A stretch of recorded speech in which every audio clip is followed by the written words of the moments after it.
and I've praised it from there on down, you know. Right. Okay, I guess we'll kind of get started here. I just have a list of just some questions that if I can answer them. Some of them are super easy. Like, we'll start with the first one. Can you just say your full name and how old you are? Okay. If you don't mind. I'm proud of it. You can just raise your hand if you don't want to answer any question, and I'll move on. I'm fine with that. Now tell you what my name is? Yes. My name's Charlotte Ann Elliott Farley. And he says, oh, and I'll be 86-year-old in next January. Okay. And my mama died at 86. I'm shooting for that anyway. That's great. What year were you born then? 1936, January the 4th. That tombstone laying right there, Grandma Elliott, Moffett Elliott. Me and ZT went in together and got her a big nice stone. And I brought that and said, there, I born on her birthday, January the 4th. Wow. Can you tell me what your parents' names were? Ruby, Luella, Lan, no Taters, Elliott, but her other, side of the family was Lan. And my daddy was Robert Lee Elliott. Okay. What were they like? Can you just give a little description of them? Oh, Mama was a spark plug. Like I've been called a spark plug. Tammy said Mary Lynn's a spark plug today, but she Does that mean sassy? No, what she actually said was, I said, reckon what time Tim and Mary will come? I mean, Gavin. And she said, oh, will they be early? Said, Mary gets up early. I said, oh, she's another Mama Ruby. Yeah, it's up for the chickens. Yeah. That's great. So what were they like? What do you mean by a spark plug? Oh, Mama was, get it done today. Don't put it off tomorrow. You know, she was a busy person always, and she had a pretty good little temper. And she used to switch readily enough, but she made pretty good kids out of the four of us. But Daddy was not a disciplinarian. Okay. Did I tell you when I sashed him that time? Bobby and GC got to go out here at this Methodist church for a revival meeting that was going on. It was of a night. I wanted to go. Mama said, no, you're too little. And of course, I was peeved about that, and I was crying. She said, if you won't cry, I'll make you some fudge. Daddy said, and I went over and he said, what did she say? And I said, I just don't think that's any of your business. Wrong thing. He said, he never whipped me in his life. He said, girl, I'll clean your plow. And I believed it. And but he was a stickler about, one time I was out at Uncle Kelly's in Hazen, and I picked up a bottle opener. I think Uncle Kelly drank some. And I took it home because he's thrown it out in the yard. I didn't think nothing about it. And when I got there, and Daddy said, where'd you get that? And I said, well, I found it in Uncle Kelly's yard. He threw it away. He said, don't you ever pick up nothing no bigger than a bottle cap. And so that's how Daddy was. And we couldn't call each other, you're a liar. We had to say, that's not true. You told the fib if we said it at all. But now that's my daddy. Okay. That's awesome. What was his primary job? Well, he was a veteran. Got a picture of his uniform in there, in his uniform. And we'd cut timber. I remember coming over, he'd be taking a wagon and horse. We didn't have no car, never did. He couldn't drive. And he would go and cut timber. And then we raised big corn crops. I remember me and Bobby hoeing one year over there at the new ground, and we clashed hoes, and Bobby said, oh, that means we'll be here again the same time next year. But now we raised a big garden, a big cornfield, and Daddy cut timber, and outside of that, he didn't have no regular job, and he was not well either. He had a bad case of diabetes. I remember giving him shots of insulin, I guess.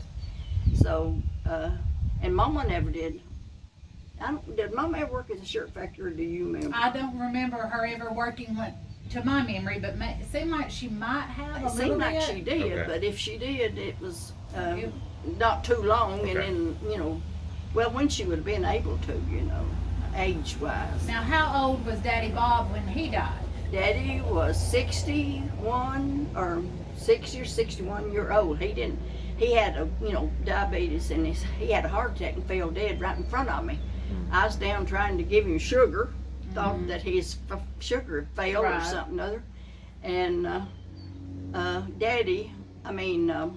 was in there in the best sleep. We'd been to California. We lived there 15 months. I had to run around all over the place like something crazy with them 4 kids. And Dad don't heard me hollering at him. Hollering at Daddy, and he'd come running in there, and I said, "Oh, get your pants on, get your pants on. We got to go get Mama." Aunt Farley gone down to the cemetery. It must have been this right after the 4th of July when with the decoration. Yeah, because they'd gone down there to see the flowers, but they come walking up about that time, and Aunt Farley was just going wild. I said, "Sit down, you're going to have a heart attack." And Mama was tore up, but she wasn't doing as crazy as Aunt Flora. But anyway, me and Don got in the vehicle and went to Dunlap and got one doctor on that side. What's this note here? Was it Dr. Shepherd? No. No. His daughter took over there. Shepherd. Yeah, Shepherd. Dr. Shepherd. And he come out there and didn't even get out because we told him he's dead, and he just went on, but he charged Mama, of course. But anyway, GC was on the sidewalk, and I said, GC, Daddy's probably dead or whatever, and so he come right on out there. So that was how Daddy died. He fell dead in front of me with a heart attack. And how old were you when that happened? Let me think. Daddy was, well, maybe you can figure it out. Daddy died at on Wayne's birthday.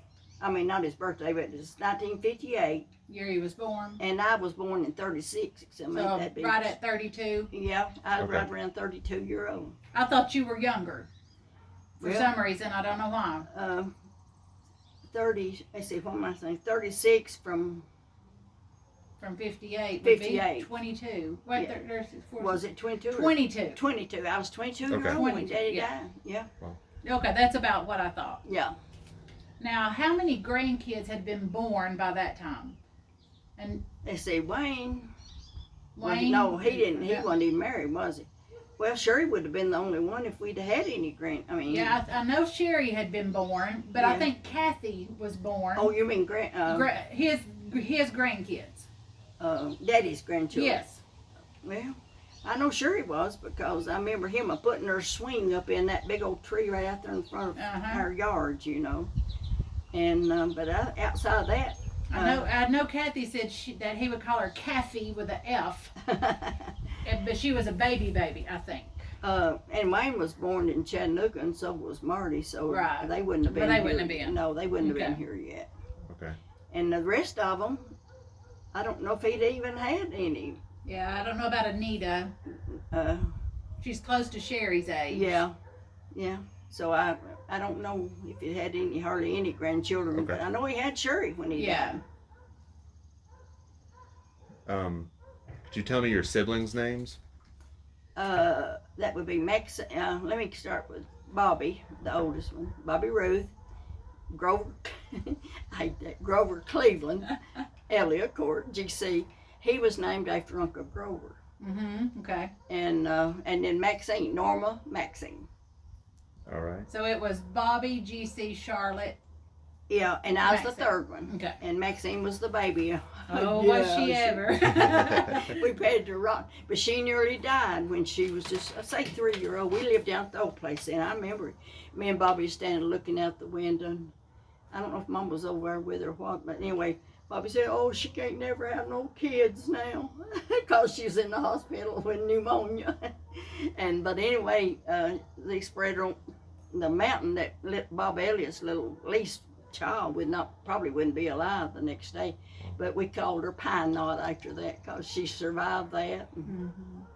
So she was in the hospital. Yeah.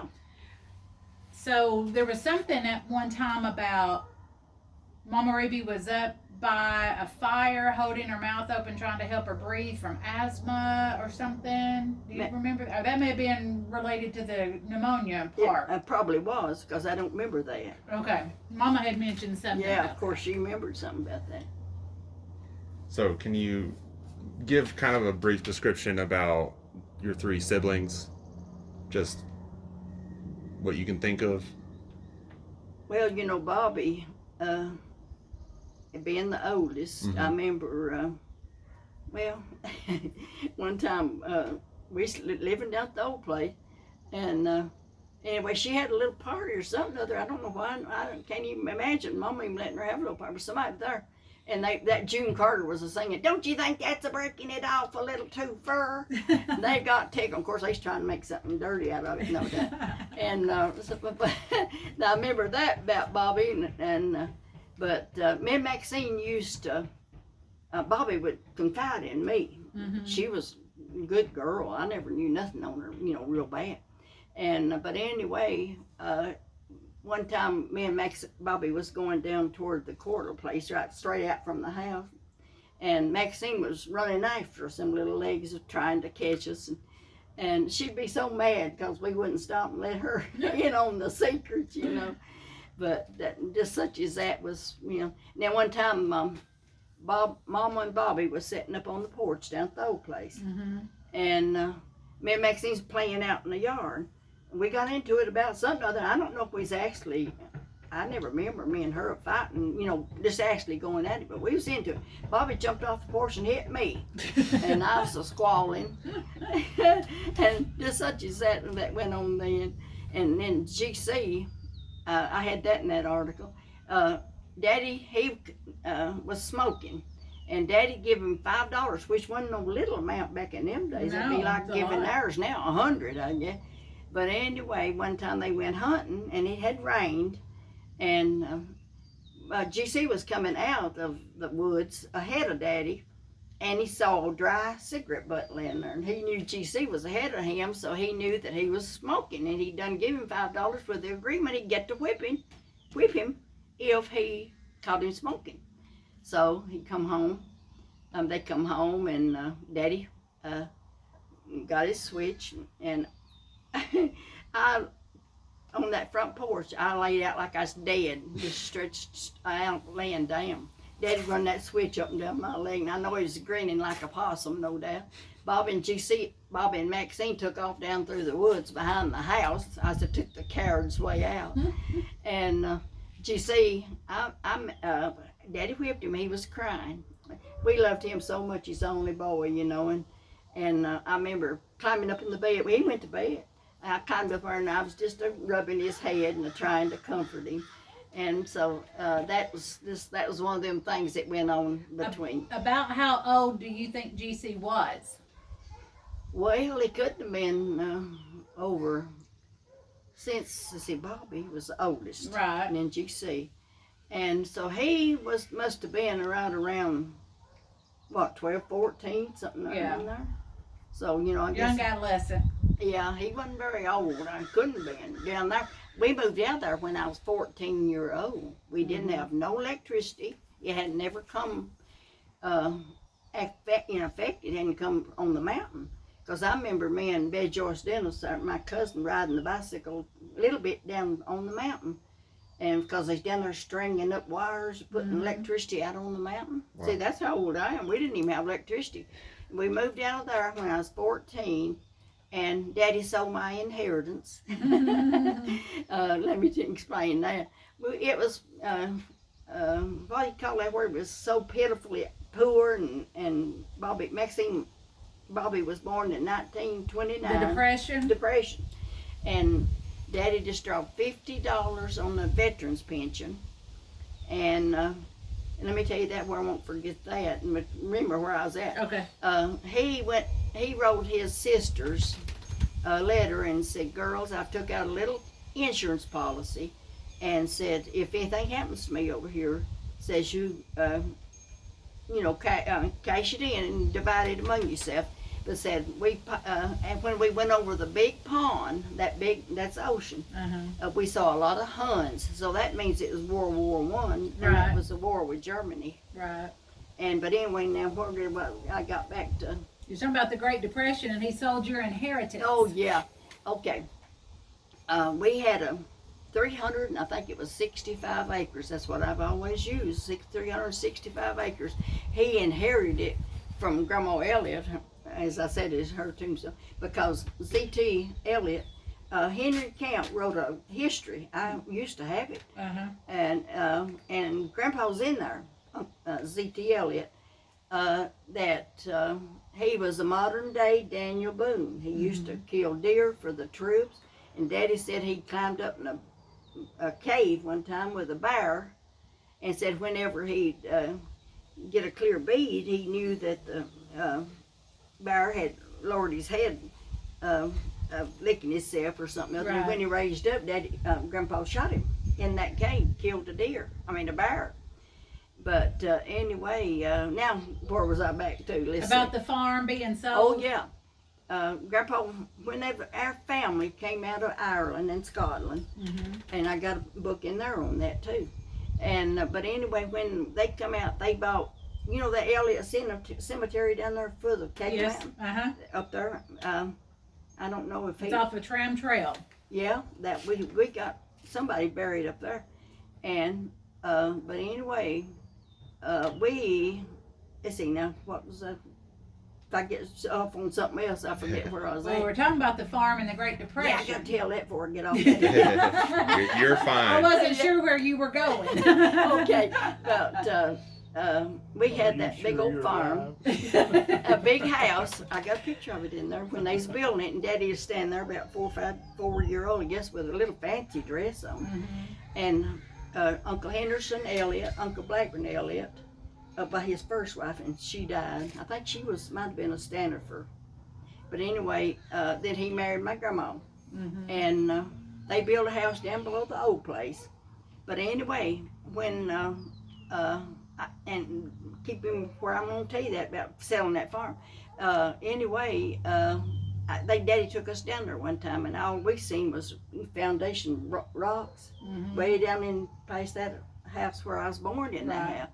And but anyway, we lived there till I was 14. Well, it was hard times. Daddy sold that farm to Uncle Tommy Whitlow, for $500. He didn't sell it, he gave it away. That's what Don says. Even then. That's right. Yeah, he didn't sell it. He gave it away, $500. And now there's all kinds of, you know, the Seventh-day Adventists went down to that lower field that we used to raise. And one time we was down there hoeing, and Maxine's always sitting up there on the gate. Of course, too little to do much hoeing.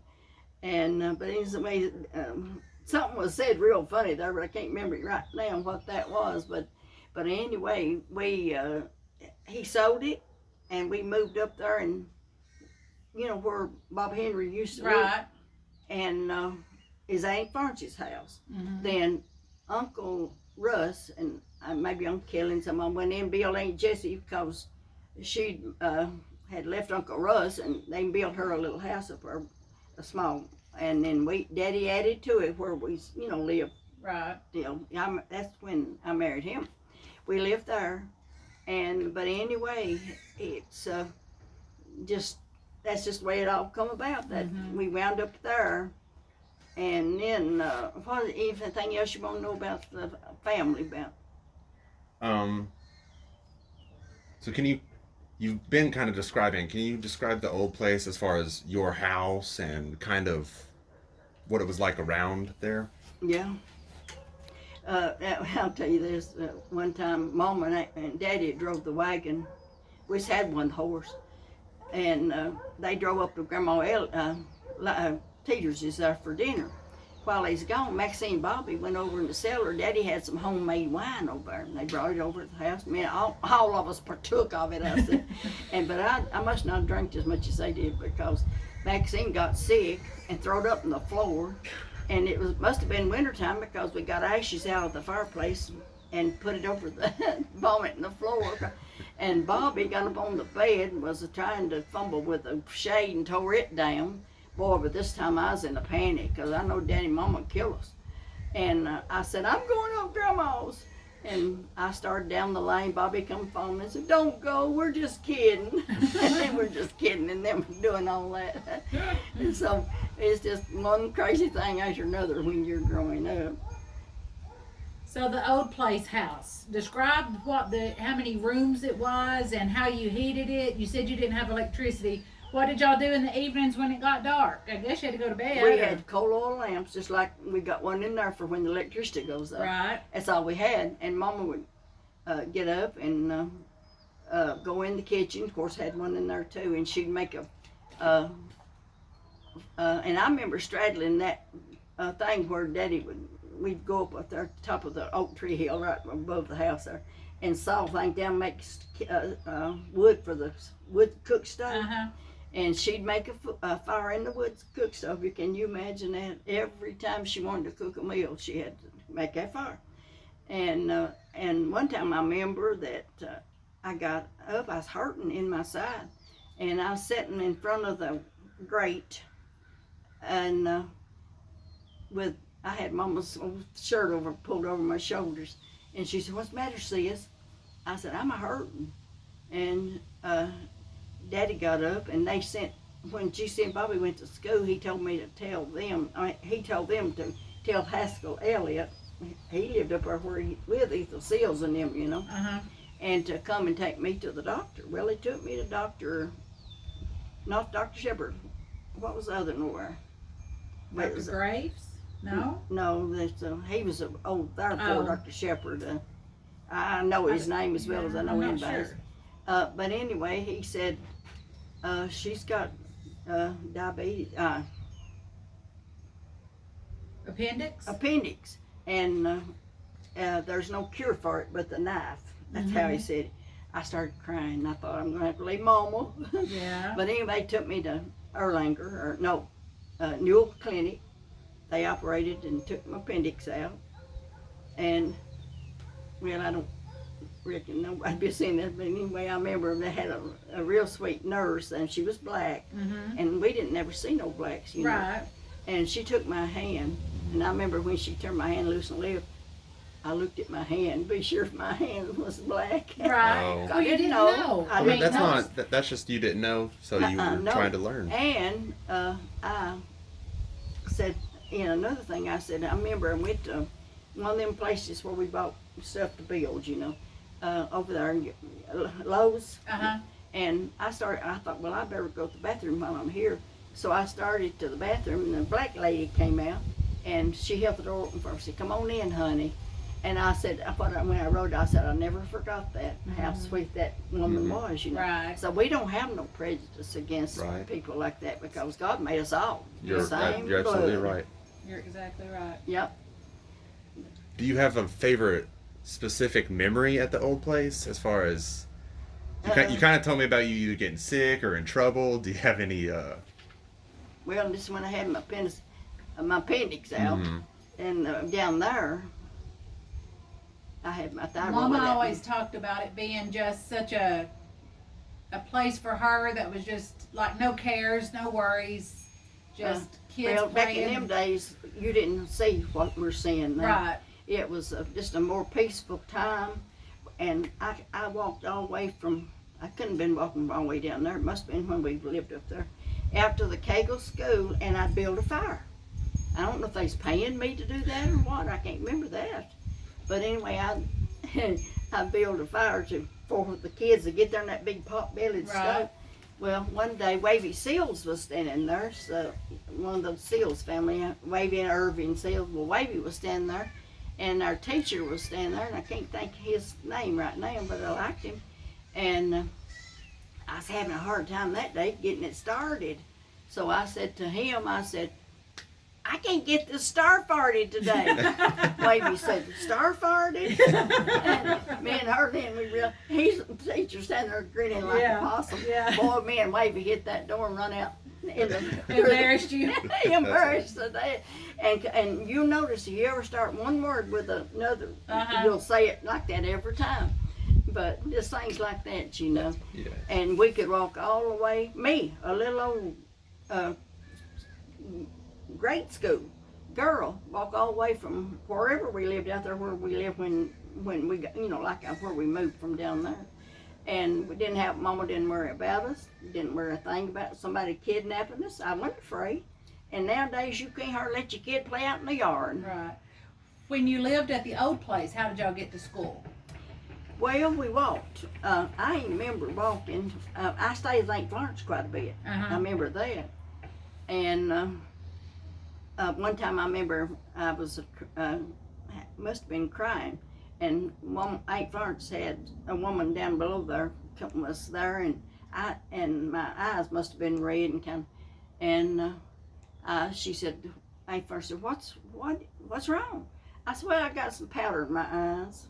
And that woman said, no, I think she's crying before she got into that powder. And I was missing Mama. I didn't want to stay away, from home. I missed my family.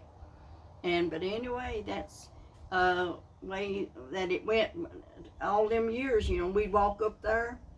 And you know where that, when there was a filling station there, but that's long gone. Right where you turn up the McLaughlin Cemetery, not behind the cemetery, but that first driveway there, up through there, and we'd walk there and catch the bus. Wow. And then it got to coming down to, where you turn off and you go around, and where you would turn off to go to the old place. Right. It got coming there to get us, and one time that bus driver, it seemed like it's Brooks Whitlow, I'm not sure. I don't want to say that it was, because I like Brooks. I used to stay all night with him. He gave me a quarter or something else to walk home instead of, he must have, at that time, they must have been going down to what we call dark woods. That's about halfway down toward the old place. But Mama was mad about that he, instead of bringing me on that far, that he let me get out and me just a kid and walk all the way down to the old place. Yeah. So we still lived down there at that time. But we just walked. We walked all the way from the old Elliott place all the way to McLaughlin Cemetery to catch the bus. So it wasn't like it is nowadays. Right. Then the bus got to come in. They got a small bus, and it got to coming down about halfway to pick us up. I remember being cold, my feet cold, standing there waiting on the bus. Right. And it might seem like almost, not absolutely sure, that they come all the way to the old place and picked us up there at the very last. But it was just a different time, but it made us strong. Oh, absolutely. Yeah. And people learned to work back then at an early age. You only had to milk cows, the 30 or 40, I don't remember, 50 cows every day, twice a day, and go to school and all that. And we had to, Mama would dry fruit, and we had to pick apples and all that, and help her and get it in and all that. And then hoeing corn, so we worked. So well, a lot of people didn't finish school back then. No. Because they had to survive. Yeah, that's true. So, but anyway, that was, have you ever seen that picture of our old place, Gavin?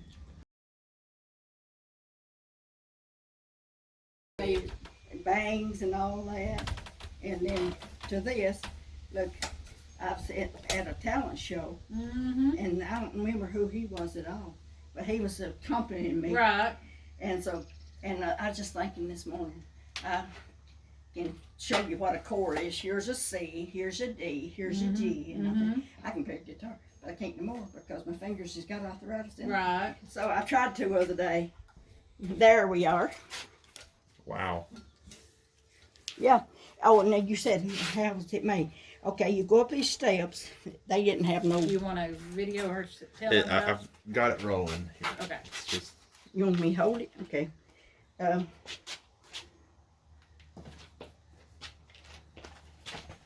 That's... Oh, that's why I tell you. They didn't have no wisdom. They had all them kids. And what's that, about 12?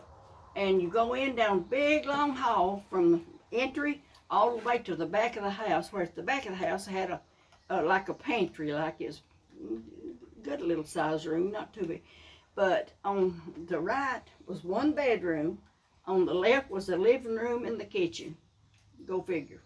And whenever they could have used every bit of that hallway, instead of for all them kids. Right. Because I remember we had 2 beds in the living room, 1 in the kitchen, and 2 beds in the bedroom then.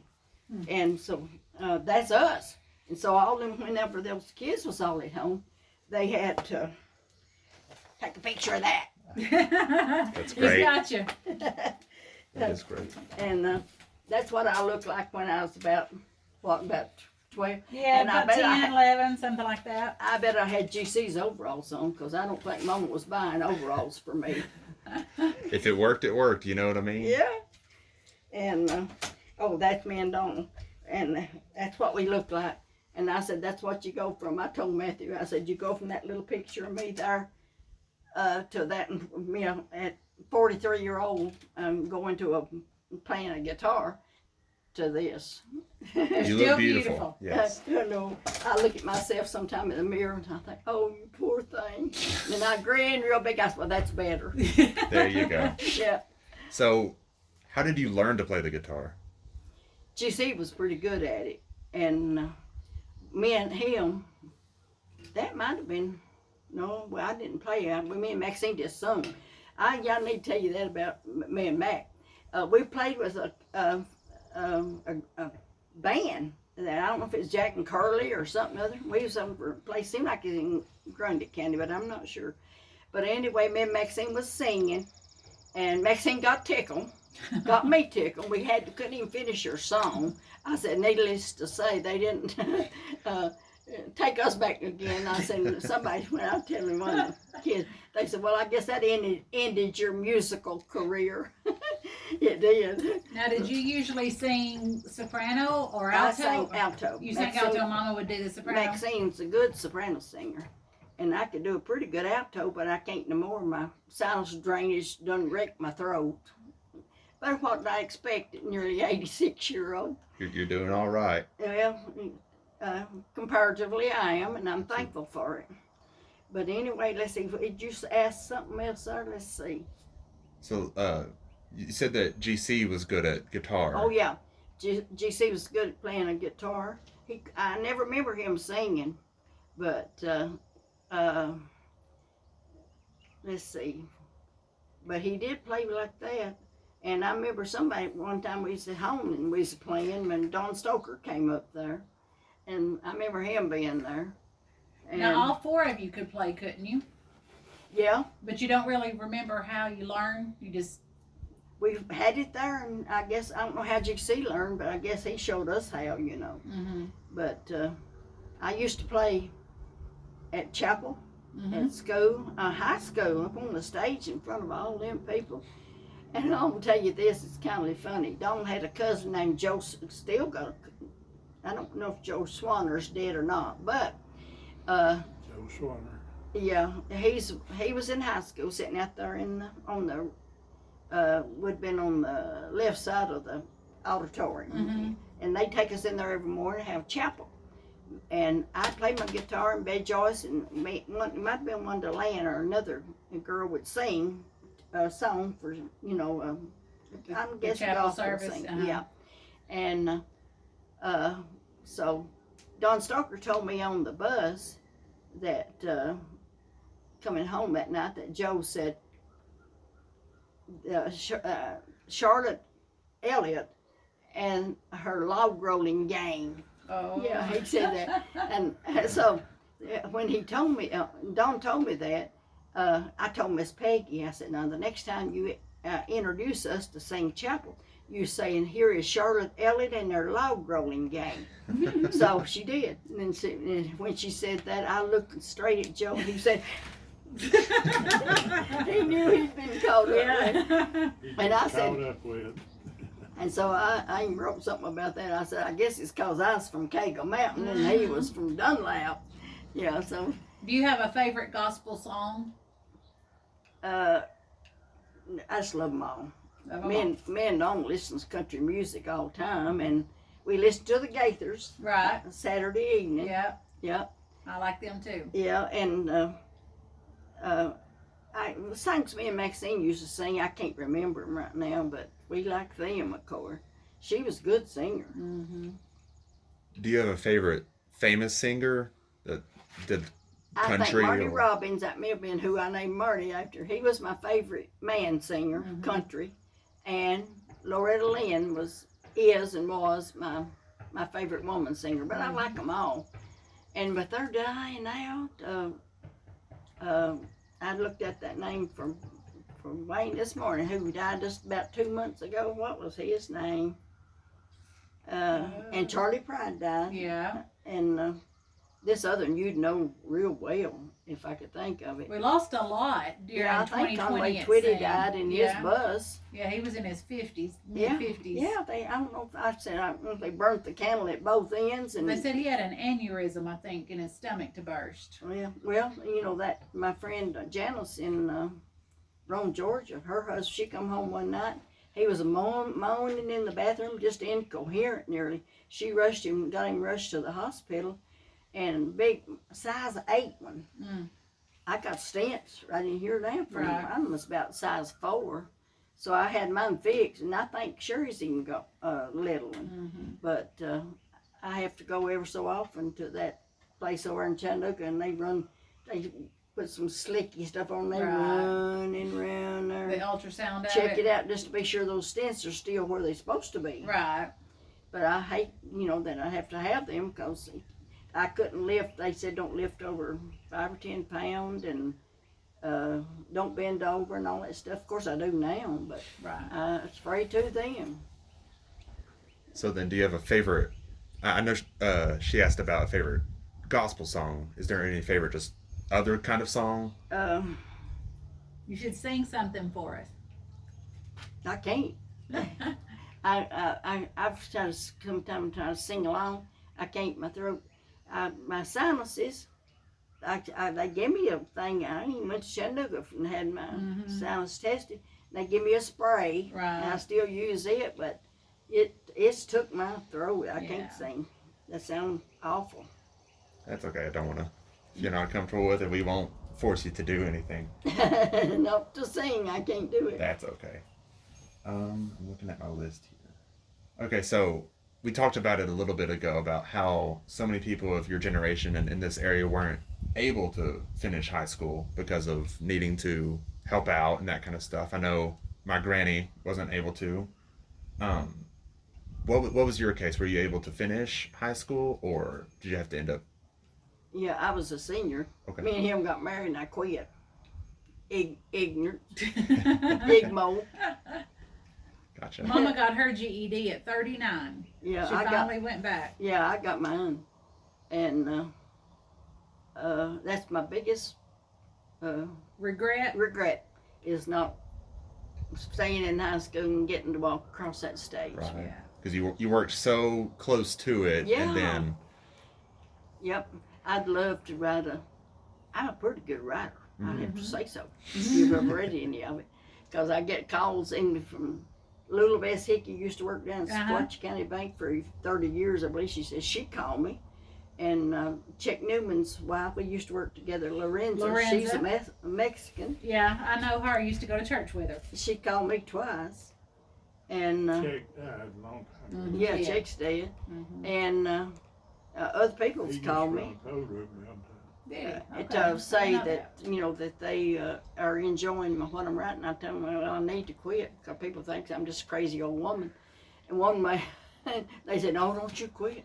Let me tell you this. So somebody told Gina that I kind of recognized the name, but I really didn't much. But anyway, he told her he thought I was trying to be a prophet.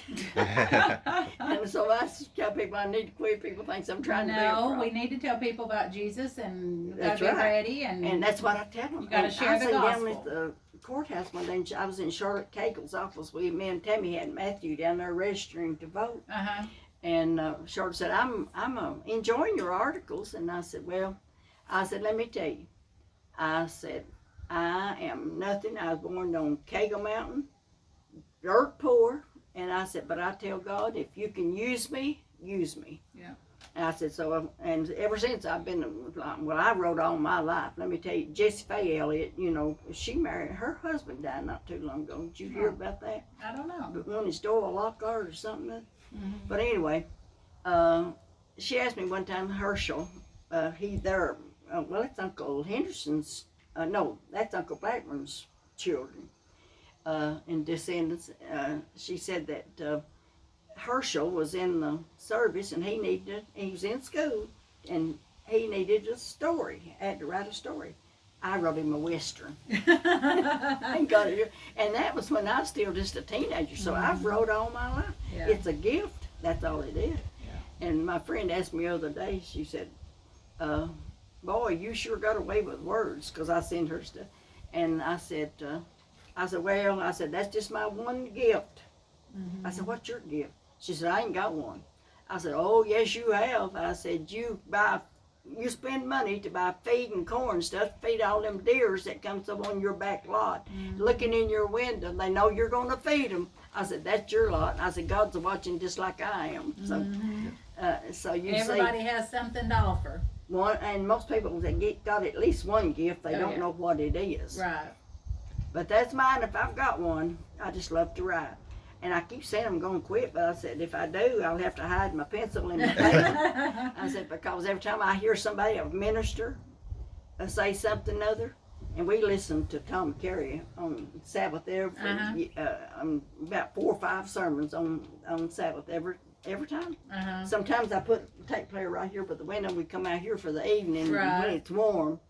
But anyway, I said I would try to quit. I say I'm going to quit.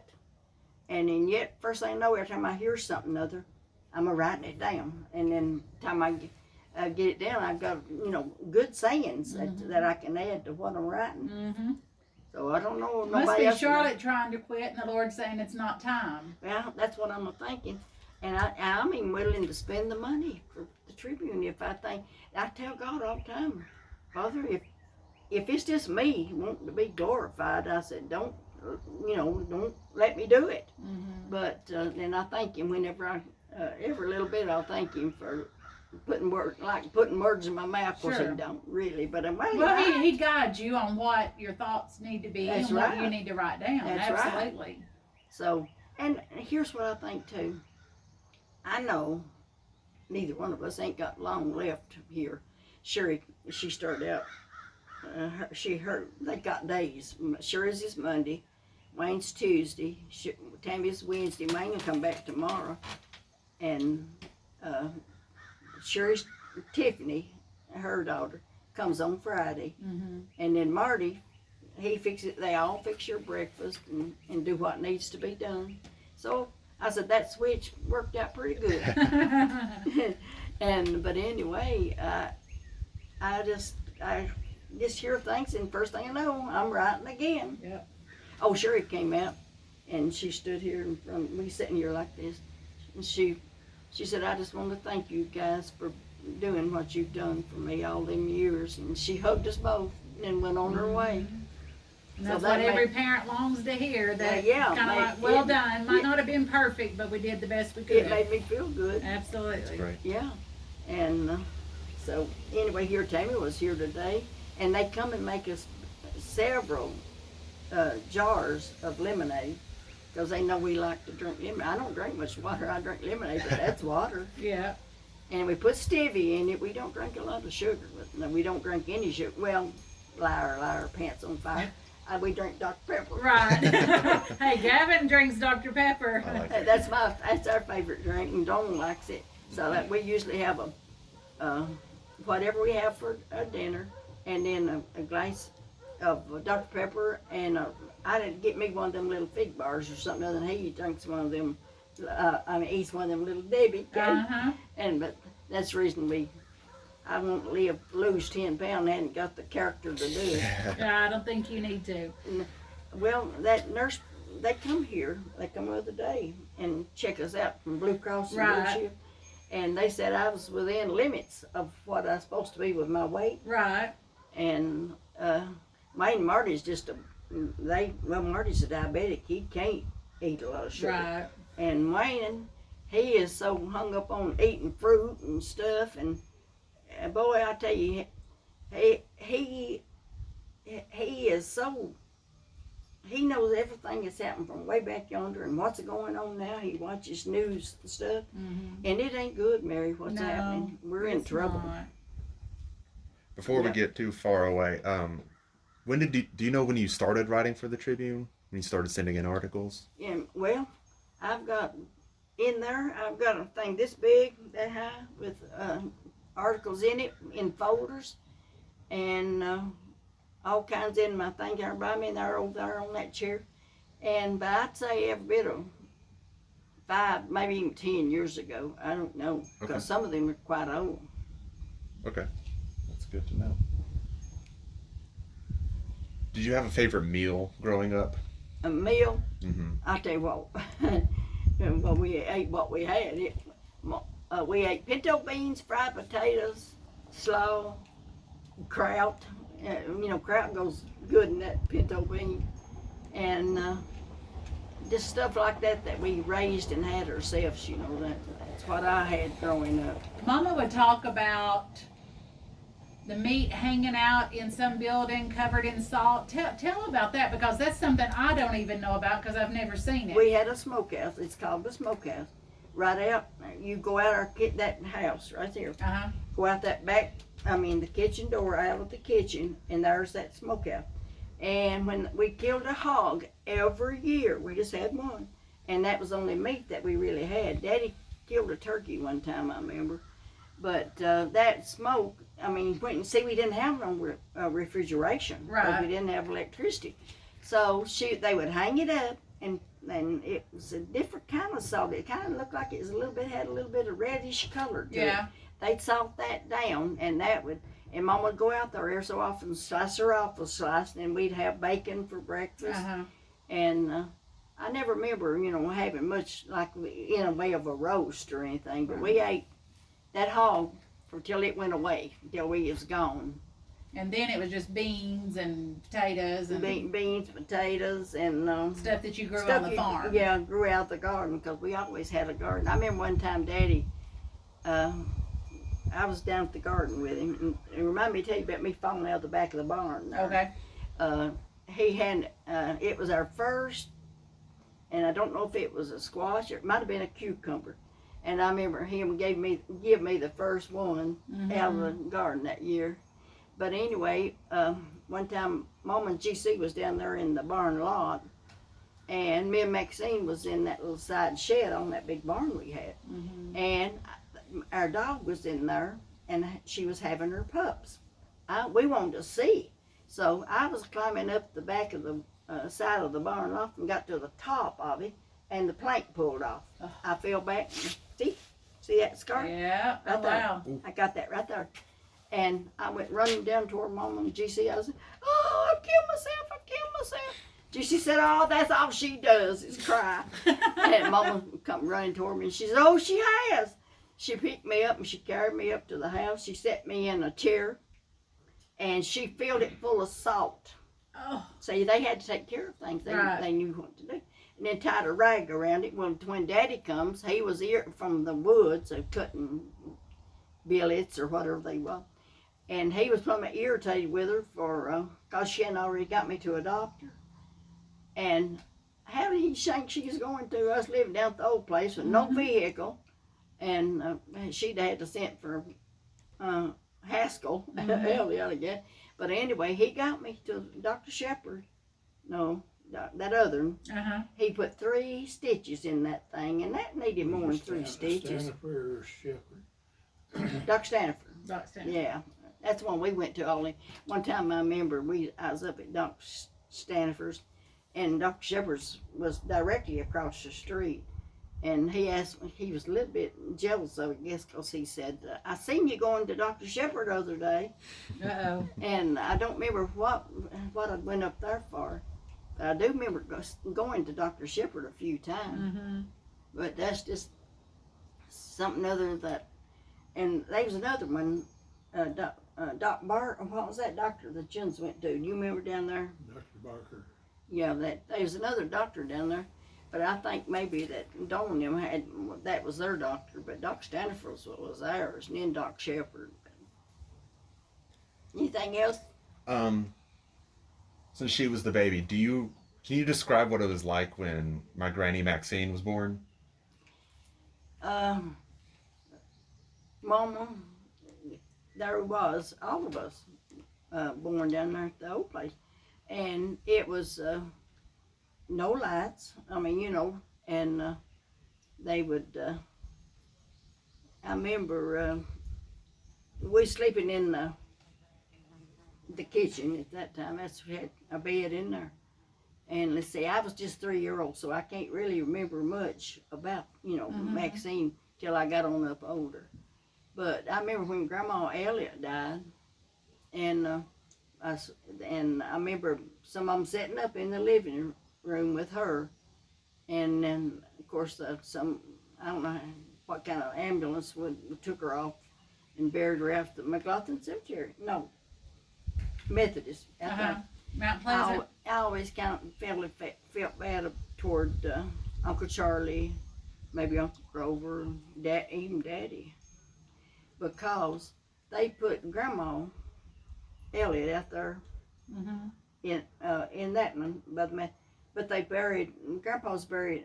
Zachary Taylor buried down there at you go down foot of the mountain, you turn left and you go back in there. There's some cemeteries. You probably know where that's at up in there. And you turn that way before you go across that bridge in the Like Mansfield Cemetery? Yeah, I think it was. And they buried Grandpa there. I would have thought he'd have been buried in that Cagle Cemetery at the foot of the mountain. Right. Down foot of The the mountain. Elliott one? Yeah, but I don't think he was. I thought he was all them years, but I believe somebody told me no. But they buried Grandma out there, but they buried Grandpa down there by his first wife. I never did like that. Now, Mama always told some kind of story about GC and Bobby, it must have been, was getting off the bus and somebody saw them and said, you need to get on home, you've got a new baby sister. And they had no idea that Mama Ruby was even expected. Well, and they broke to run to go see a new baby. Yeah. So you see how people didn't tell nothing about that. They was in the family way. Right. But you were just 3, so you weren't old enough to know that. You were. No, I was 3-year-old. Right. I was 3-year older than her. GC was 3-year older than me, and Bobby was 3-year older than him, and then Bobby was 6-year older than me. Right. Okay. Are you a daddy's girl or a mama's girl?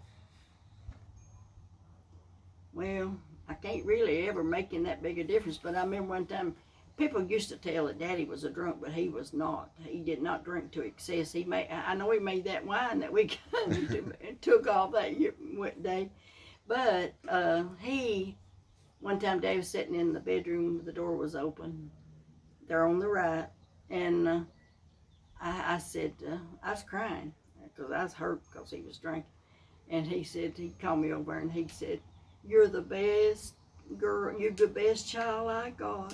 I said in my writing, I said, I wonder how many times he told him others the same thing. I'm sure he did, because Maxine was really loved, and since she nearly died, she was pampered. That's great. How old were you when you first learned how to drive a car? Well, let's see, we didn't have one all them years. Right. And I wasn't driving in California, but now in later years, I drove to to our feast, to Florida.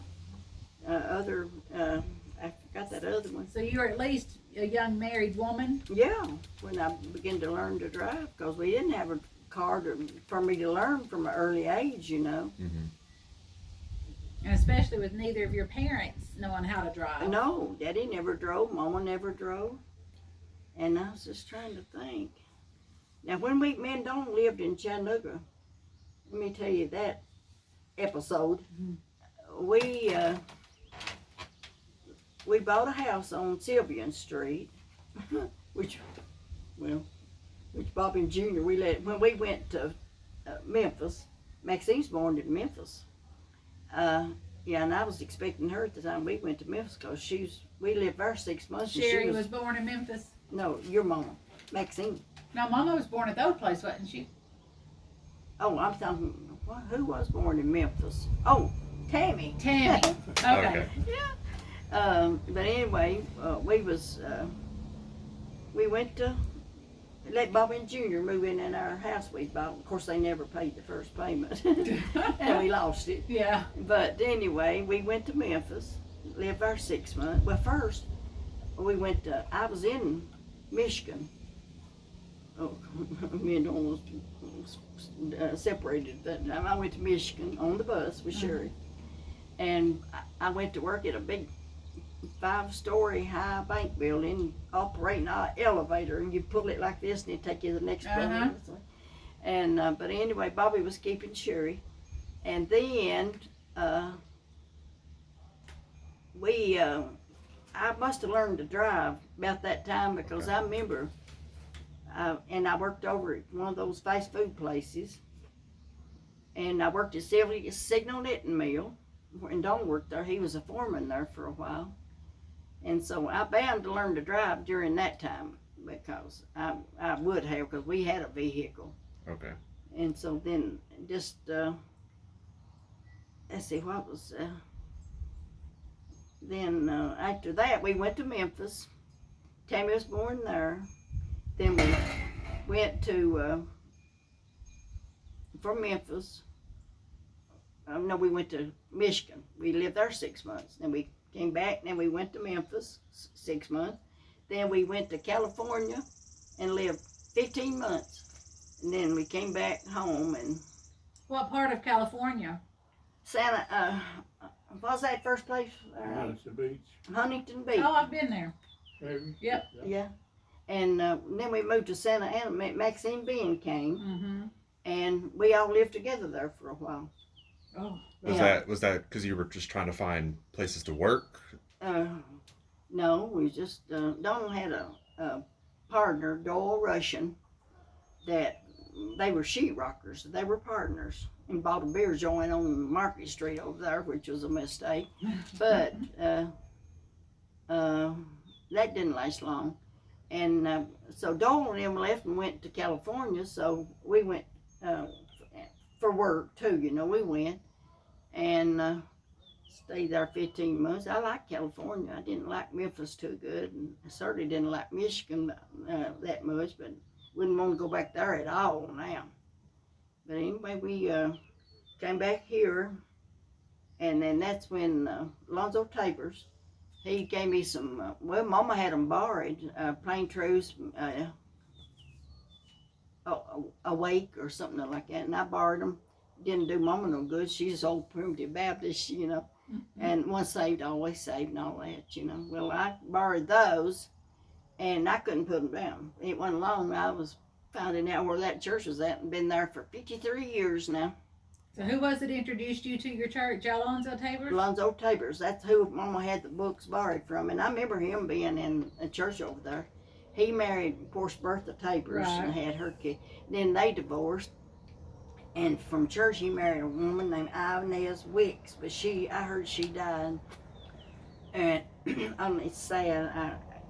When I come back, I mean, just the other day, I thought, I'm going to find out where Lonzo Tabers is. Mm-hmm. And I kept, John Doyle Minton's wife, I know her well, she found out that his daughter was on Facebook. And I got her to find her address, well, our telephone number. So I called him, and I said, Lonzo, I said, I just been trying to find you. I said, I just wanted to thank you for being my first contact. And I said, I'm going to send you some stuff. I meant some of my stuff. And he said, no, don't send me none of that stuff. So that kind of made me sad. Not mine, it was from the church. Because he didn't, that, you know, just like he didn't want no part of the church more. I hope that wasn't all of it, but that's the way it sounded. Okay. And it really, I hated that so bad. Mm-hmm. And so now we're to the place where we just stay home and listen to sermons on television because we're old. I tell people I'm old as dirt. Anything else on there? Do you remember the first car that you owned? I'm not much of a car person. Well, so we lived in Memphis. Mm-hmm. I remember it was blue and white. What was the name of that first car we had? We lived in Memphis. Probably, I reckon it was a Chevrolet. I don't remember. But Yeah, I believe it was. we had one there. Hard to remember. I remember that. Okay. Had to have one though to get there. Exactly. What was it like when you first witnessed something that had electricity? Well, let me tell you about that. I was on the bus, and I must have known that we was fixing to get one that they's working on putting the poles in. So when I hopped off the bus and I run in, and before the bus pulled out, I run in and started flipping the porch light so they could see we got electricity, we got electricity. And that's what it was like to find out we had electricity. I wanted everybody on that bus to see, of course they didn't have none either because it was just coming to the main. Right, it was making its way. Yeah. That's great. How did it feel when you first saw a television and like? I remember one time Joe Dennis, we still at the old place, and he come down there and he took our telephones. We had some telephones on the line, but it was that type of ringer like that. And he was picking them up. I don't know if he had a right to do that or not, but he said they a thing's coming that you can hear it talking, you can see it. I was sitting out there listening to him saying that, and I couldn't hardly believe that. But he's talking about a television. Oh. So then, of course, we didn't have one down there. But after we moved out there, and first one we had was where we lived when Daddy died. Mary Lynn knows where that's at, and you do too, I guess. Mm-hmm. And I remember poor Mama, she had her heater so hot, she had their stove going there in the living room. Coal stove. Yeah, and he melted the side of the television. I mean, kind of just. Yeah. It didn't melt it down to ruin it, but you could tell it had been Too melting. hot. Did it feel almost like when he was describing it and when you first saw it? Did it almost feel like magic in a way? Like, Oh, I'm sure it was, because when you never see, I didn't believe that could happen when he was telling that, but then when you could see it, you just take it in stride like everything else. But no doubt it was a wonderful thing. okay, I only have a handful. What is the furthest you've ever been from home? So, like, I'll consider here. California. Do you have a favorite joke that you remember? Joke? Yes. Do you have any that you remember, like that really tickle you? Well, if I do, I'm so old I don't remember. That's fine. Mother was the one known to tell off-color jokes. That might not have been your gift. Probably not. Okay. Have you did you ever work at a place, or have you mostly been a stay-at-home mom? No, I worked years. I worked at Signal Knitting Mill. I worked at the Dunlap Shirt Factory before we even went anywhere. That's when I was working with that Chick Newman's Lorenzo. Yeah, that's about 50 years ago, I guess. Because anyway, I worked there, and then I worked at the Dunlap restaurant down there for a while. And then we moved to Chattanooga, and I worked at I used to know the name of that place because I remember some man wanted something other, a hamburger or a hot dog, and he said, I don't want none of that baby. Only he said, instead of poop, he said, Yeah. there were. And I went back in there, and I told that one that made her, the one that was my boss, she was plumb irritated, him being so rude, And he wanted mayonnaise, but he didn't want none of that yellow stuff. And so I was working there, kind of like a car hop, taking the food out and lashing it onto their door. And then I worked that would have been in Michigan when I worked in that bank, that high bank building. I never worked in California. No, I didn't work down there. But Because I never knew of you to work outside of the home. Once you were on Kegel, and I knew you did some, but from when I was young, having recollection. But that I worked at Signal Knitting Mill in there, because I remember that. Let me tell you you can be sure that if you're going to work where these men and women shouldn't be allowed to work, you're going to get hit on. But anyway, there's a man named Parker and one named Speedy, and they'd roll that material out there and cut it into what was this. And I even sold on them machines too. But I was working there picking up scraps first, of that material. And I remember Parker said, they're going to have a square dance at Dunlap. I was married to him. They're going to have a square dance at Dunlap for Saturday night. You want to go with me? I said, no, I can't go. And then Speedy, he come up there and he asked me the same thing. And Parker said, won't do you no good. I done that. And of course that pleased me. And then there's a younger boy that was in the elevator, and he asked me out. And I said, no, my husband might not like that. He said, you married? I said, oh, yes. So I had plenty of chances to betray him, but I never did. That's never great. did. And I'm sure thankful for that. Yeah. Well, I've just got like one final. What is a piece of advice you would like to give to your family? I know that's kind of a big question. I bet that's Marty. Is that a white truck? Yeah. Yeah. I would think, well, it's just like I told Wayne's grandson Jackson, because Wayne took his cell phone away from him because he was on there talking like y'all have been talking. And I told Jackson the other day, I talked to him, I said, when I come up in that resurrection, you better be standing there waiting on me. So that's my, what I would want them to know, to trust God, serve Him, and be waiting on me when I get back, and to be honest, upright people.